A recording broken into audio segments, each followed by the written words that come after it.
ஒரு வாலும் இல்லை நாலு காலும் இல்லை சில மிருகம் இருக்குது ஊருக்குள்ளே இந்த காட்டுக்குள்ளே உள்ள மிருகம் எல்லாம் இந்த காட்டுக்குள்ளே உள்ள மிருகம் எல்லாம் அதை காட்டிலும் எத்தனையோ தேவலே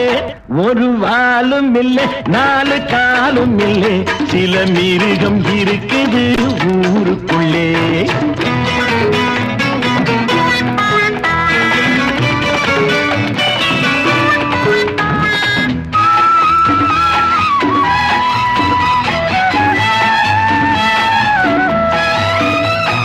நாய்கள் கடிப்பதும் கழுதை உதைப்பதும் இயற்கை என்பது தெரியும்